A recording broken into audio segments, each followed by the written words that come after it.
how one decision can have economic consequences. And so we have to approach elections as a political process that has to be weighted towards generating political will and creating political space.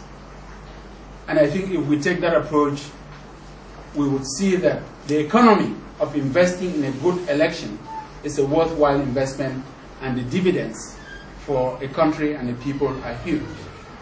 I would tell you that when you run into a Ghanaian at an airport, they're very proud of telling you they're from Ghana, or from Botswana, or from South Africa.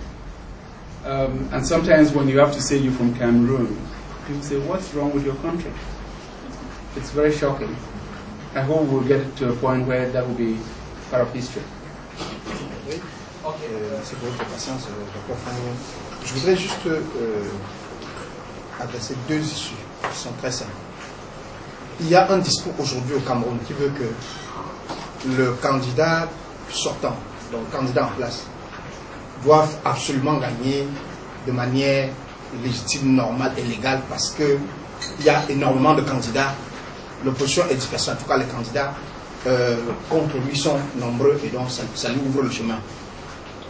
Est-ce que vous pensez, avec votre expérience de la signification des élections, que le fait que l'opposition soit dispersée rend légitime le président sortant qui sera reconduit? Puisque ça, c'est la première chose. La deuxième chose, c'est vous, moi j'ai appris hier, je ne sais pas si vous êtes au courant, que le président de Eleka, pendant que nous l'attendons ici, pour qu'il nous donne des explications sur les rejets des candidatures des uns et des autres, j'apprends qu'il est aux États-Unis pour faire une sorte de lobbying ou de campagne sur la crédibilité des élections du Cameroun. Vous qui avez l'expérience de la conduite des élections et de la perception qu'on doit avoir, quelle doit être la priorité, quelle devrait être la priorité des responsables en charge des institutions électorales au moment où le processus est lancé dans sa phase de croisière, comme c'est le cas aujourd'hui?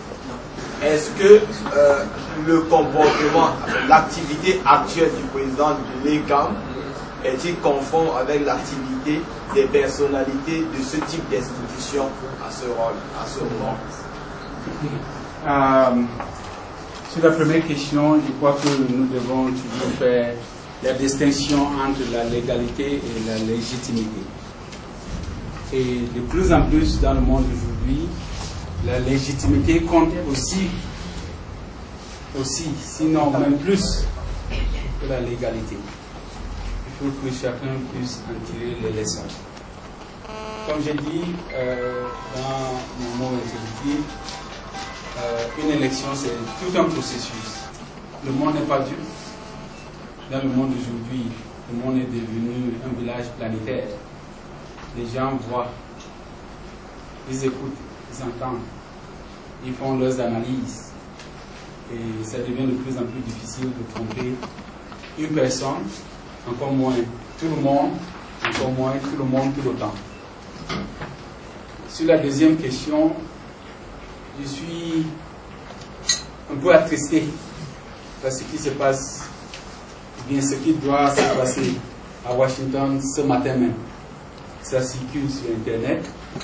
Il y a une invitation, une délégation officielle qui est partie du Cameroun. C'est un voyage organisé par un cabinet de lobby et qui va faire animer un panel, une conférence sur la transparence des élections au Cameroun. Je n'ai pas d'objection que le gouvernement, comme tout gouvernement d'ailleurs, puisse envoyer une mission officielle aux États-Unis, en France ou dans tout autre pays.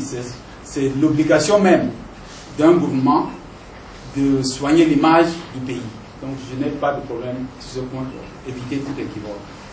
Je n'ai pas de problème non plus à ce que ELECA, qui est une entité qui est censée être neutre et indépendante, puisse sillonner le monde pour expliquer son travail au monde entier et aux Camerounais qui vivent en dehors du territoire national. Ça, c'est aussi une obligation. Mais ce qui me gêne dans la conférence d'aujourd'hui, c'est de voir dans la même délégation, sur le même panel, des officiels de l'État et le président du conseil de l'ECAM. Je suis très gêné parce que voilà que ça fait partie des critiques que les Camerounais portent contre l'ECAM. Et voilà que par ce geste, ils sont en train de renforcer cette perception d'impartialité de la part de l'ECAM. Avoir sur le même panel le président de l'ECAM, le conseiller du Premier ministre, le directeur du cabinet du Premier ministre, l'ambassadeur du Cameroun à Washington. Quelle image voulons-nous donner à notre structure chargée de l'organisation des élections? Ça, c'est de la provocation pure et simple. Et demain, lorsque les Camerounais vont protester, lorsqu'ils iront protester à cette conférence, les gens vont dire, certains vont dire que les Camerounais à l'extérieur sont en train de tenir l'image de leur pays. Mais voilà qu'ils ont été provoqués. Ça, c'est les choses les plus élémentaires. C'est pour cela que tout à l'heure, j'ai parlé d'une certaine arrogance. Mais c'est des choses à éviter. On aurait pu éviter cela. Et l'ECAM peut aller faire sa conférence, c'est normal. L'État peut aussi envoyer sa délégation, c'est normal. Mais pourquoi mettre les deux ensemble? Au moment où les gens veulent à tout prix démontrer que cette structure n'est pas impartiale. C'est des gens que nous devons éviter parce que nous voulons être fiers d'être Camerounais. Nous devons être fiers de notre pays et nous devrons être mieux servis par ceux qui sont appelés à servir l'État.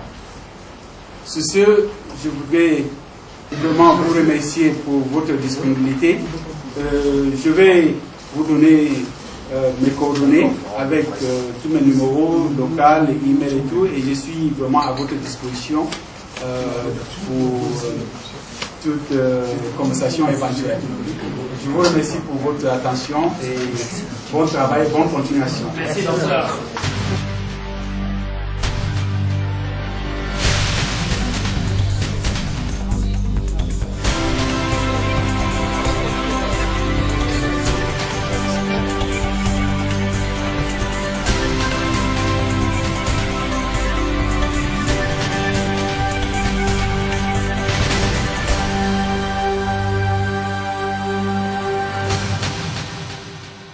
Also to have in place the kind of logistics in terms of electricity and power that can support that kind of effort. But I think it's a worthwhile effort, and I'm glad to know that a number of African countries have already adopted biometrics as a way of curbing rigging.